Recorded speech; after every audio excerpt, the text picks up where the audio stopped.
నమస్కారం. జూలై 25వ తారీఖు నుంచి శ్రావణ మాసం మొదలవుతోంది.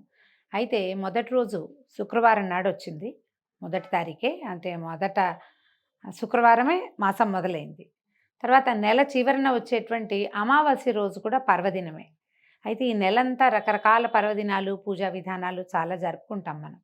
ఈ పర్వదినాల్ని ఒక లైన్‌గా గుర్తుపెట్టేలాగా ఒక ప్రత్యేకంగా చెప్పాలని ఈ వీడియో చేయబోతున్నాం అనమాట. మొదటి రోజు మనకి 25వ తారీఖు శ్రావణ శుక్రవారం పాడ్యమి నాడు వరలక్ష్మి వ్రతం 8వ తారీఖు అంటే తర్వాత వచ్చే వారాల్లో చేసుకోలేని వాళ్ళు ఎవరైనా ఉంటే ఈ రోజును కూడా శుక్రవారం అంత విధానంగా చెప్పబడకపోయినా కూడా అవకాశం లేని వాళ్ళు చేసుకోవచ్చు. లేకపోతే సాధారణ లక్ష్మీ పూజ చేసుకోవచ్చు మొదటి శుక్రవారం. తర్వాత శనివారం 26వ తారీఖు శ్రావణ శనివారం చాలా విశేషంగా విష్ణువారాధన చేసుకుంటాము. చలిమిడి దీపారాధన చేయొచ్చు.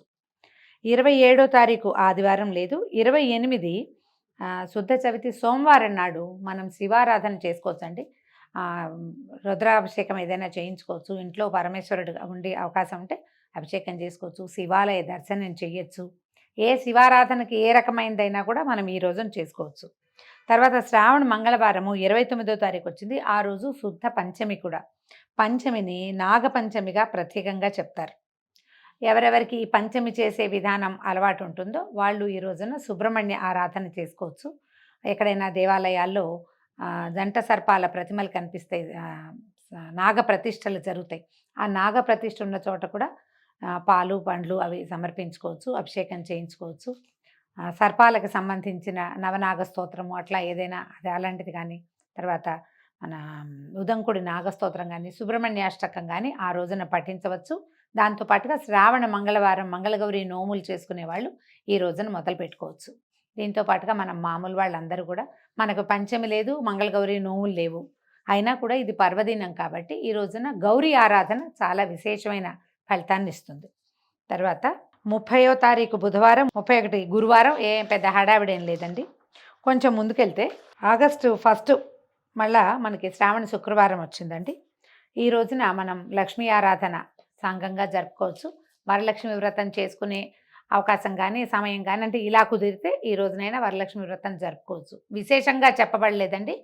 అవసరం ఉండి ఇంకా వేరే దారి లేనప్పుడు ఈ రోజున చేసుకోవచ్చు. లేకపోతే లక్ష్మీ ఆరాధన విశేషంగా మంచిది. శనివారం నాడు మళ్ళీ శ్రావణ శనివారం వచ్చింది. ఆ రోజున మనము 2వ తారీఖు విష్ణువారాధన చేసుకోవచ్చు, చలిమిడి దీపారాధన చేయొచ్చు, విష్ణువాలయ సందర్శనం చేయొచ్చు, విష్ణు సహస్రనామ పారాయణ కూడా విశేషంగా చేసుకోవచ్చు. 3వ తారీఖు ఆదివారము పెద్ద హడావిడేం లేదండి. 4 మళ్ళీ శ్రావణ సోమవారము. ఈ రోజున విశేషంగా మనం శివారాధన జరుపుకోవచ్చు. 5వ తారీఖు శ్రావణ మంగళవారం, దాంతోపాటుగా శుద్ధ ఏకాదశి కూడా వచ్చిందండి. మంగళవారం నోములు చేసుకునే వాళ్ళు మంగళవారం నోములు చేసుకోవచ్చు, లేదా గౌరీ ఆరాధన జరుపుకోవచ్చు. మామూలుగా నోములు లేని వాళ్ళు ఈ రోజున శుద్ధ ఏకాదశి కాబట్టి ఏకాదశి నాడు ఉపవాసం ఉండి బుధవారం ద్వాదశి నాడు ద్వాదశి పారణ చేసుకోవచ్చు. ఈ విశేషమైన మాసాలలో విష్ణువారాధన కూడా విశేషంగా చెప్పబడింది శ్రావణ మాసంలో. ఈ మాసంలో ఏకాదశి ఉపవాసం చాలా మంచిది. తర్వాత 7వ తారీఖు గురువారం, ఏం హడావిడి లేదు. 8వ తారీఖు శుద్ధ చతుర్దశి పౌర్ణమి ముందు వచ్చేటువంటి శుక్రవారం కాబట్టి ఈ రోజున సాంగంగా వరలక్ష్మి వ్రతం చక్కగా జరుపుకోవచ్చండి. ఉదయకాలం వరలక్ష్మి వ్రతం చేసుకుని సాయంకాలం లోపల వాయనాదులు అమ్మవారికి నివేదన చేసిన అన్ని రకాల పదార్థాలని మనం వాయన రూపంలో ప్రసాద రూపంలో పంచిపెట్టుకోవచ్చు. విశేషంగా శనగలు, చలిమిడి, రవికల బట్టలు, కొబ్బరికాయలు, పువ్వులు, పళ్ళు, గాజులు ఇలాంటివి ఏవైనా సరే మనం తాంబూలంగా ముత్తైదువులకు సమర్పిస్తే మంచి ఫలితం లభిస్తుంది. వరలక్ష్మి వ్రతం జరుపుకుందాం. తర్వాత 9వ తారీఖు శనివారం, శ్రావణ శనివారం విష్ణువారాధనకి మంచిది. దాంతోపాటుగా ఈ రోజున పౌర్ణమి కూడా వచ్చింది కాబట్టి పౌర్ణమిని జంధ్యాల పౌర్ణమి అంటాం, రాఖీ పౌర్ణమిగా చెప్పబడుతుంది. ఈ రోజున జంధ్యాల ఉపనయనం అయిన వాళ్ళు, తర్వాత జంధ్యాల యజ్ఞోపవీతం ధరించే వారంతా తమ తమ యజ్ఞోపవీతాలని మార్చుకుంటారు.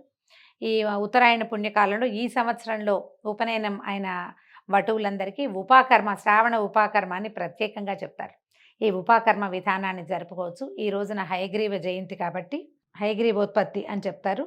హయగ్రీవోత్పత్తి కాబట్టి మనం ఏదైనా చదువుకి సంబంధించిన ప్రయత్నం ఏదైనా ఉంటే ఈ రోజున చేసుకుంటే మంచి ఫలితం లభిస్తుంది. తర్వాత 10వ తారీఖు బహుళపాడ్యం వచ్చింది. ఈరోజు హడావిడేం లేదండి. 11వ తారీఖు మళ్ళీ సోమవారం, శ్రావణ సోమవారం విధిగా శివారాధన చేసుకోవచ్చు. మంగళవారం శ్రావణ మంగళవారము ఈ రోజున ఇంకొక విశేషం ఏంటంటే మంగళవారము బహుళ తదియ 10 గంటలకే వెళ్ళిపోతుంది. మంగళగౌరి వ్రత విధానం జరుపుకునే వాళ్ళు అది జరుపుకోవటం, సాధారణంగా చేసుకునే వాళ్ళంతా గౌరీ ఆరాధన చేసుకోవచ్చు. దీంతో పాటు ఈ రోజున సంకటహార చతుర్థిని కూడా విశేషంగా జరుపుకుంటారండి. ఈ సంకటహార చతుర్థి చేసుకునే వాళ్ళు 12వ తారీఖు రౌండప్ చేసి పెట్టుకుంటే ఆ రోజున మనం సంకటహార చతుర్థి కూడా విధిగా జరుపుకోవచ్చు. తర్వాత 13 బుధవారం ఏం హడావిడి లేదు, 14 గురువారము ఏ హడావిడి లేదు, 15వ తారీఖు మళ్ళా సప్తమి వస్తుంది మనకి. ఈ సప్తమి 15వ తారీఖు సప్తమి, తర్వాత ఆ రోజు శుక్రవారం కాబట్టి దీన్ని ఎన్నోదిగా చెప్పుకోవాలి మనం, 4వ శుక్రవారంగా చెప్పుకుంటాము. ముందు వారాలలో లక్ష్మీ ఆరాధన కుదరకపోయినా లేదా ముందు వారం వరలక్ష్మి వ్రతం మనం చేసుకోలేకపోయినా ఈ రోజున వరలక్ష్మి వ్రతాన్ని కూడా జరుపుకోవచ్చు.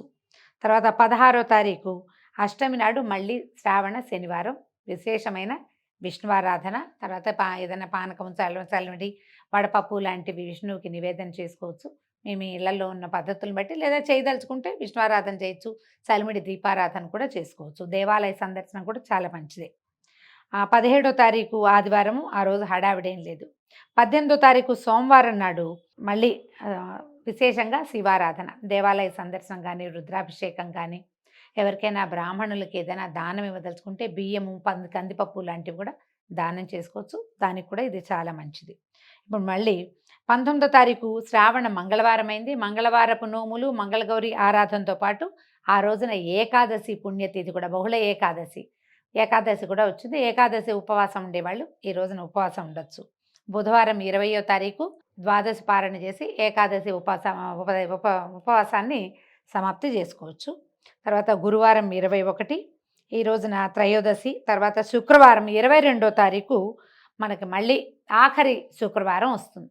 ఈ ఆఖరి శుక్రవారం రోజున మీరు విశేషంగా ఏ ఆరాధన అయినా జరుపుకోవచ్చు.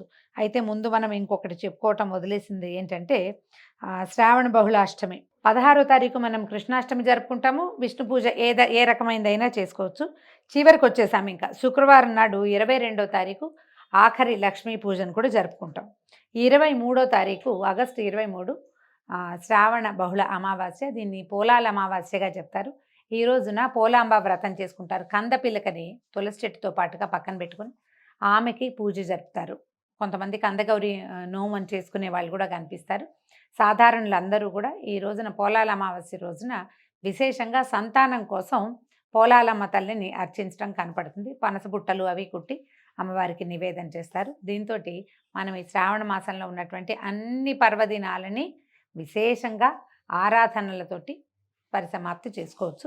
కృష్ణాష్టమిని విశేషంగా జరుపుకునే అలవాటు ఉన్న వాళ్ళందరూ కూడా ఈ 16వ తారీఖుని చక్కగా చిన్న చిన్న పిల్లలకి కృష్ణ స్వరూపాలుగా వాళ్ళని అలంకరించి కృష్ణపాదాలని వాకిట్లో నుంచి ఇంట్లో దాకా వేసుకుని కృష్ణుడికి ఒక చక్కని ఉయ్యాల వేసి లాలిపాటలు పాడుతూ విశేషంగా పేరంటంగా కూడా జరుపుకోవచ్చు. ఈ మంగళవారాలు, శుక్రవారాలు, తర్వాత ఈ ఉన్న మిగిలిన పర్వదినాల్లో కూడా విశేషంగా వాయన దానాలు, తాంబూలాదులు కనుక ఇచ్చుకుంటే మంచిది. సంతాన సౌభాగ్యాలకి మంచి ఫలితం లభిస్తుంది. అంటే సంతానం వృద్ధి అవుతుంది, సౌభాగ్యం వృద్ధి అవుతుంది. మనకి మానవ సంబంధాలు కూడా సమృద్ధిగా అంటే వృద్ధి అవుతాయి, ముందుకెళ్తాయి సరైన విధానంలో. కాబట్టి ఈ నెల రోజుల పర్వదినాలని ఒక పండుగలాగా ఆనందంగా, కోలాహలంగా, గొడవలు, కొట్లాటలు, ఇబ్బందులు లేకుండా ముందుకు తీసుకెళ్దాం. నమస్కారం.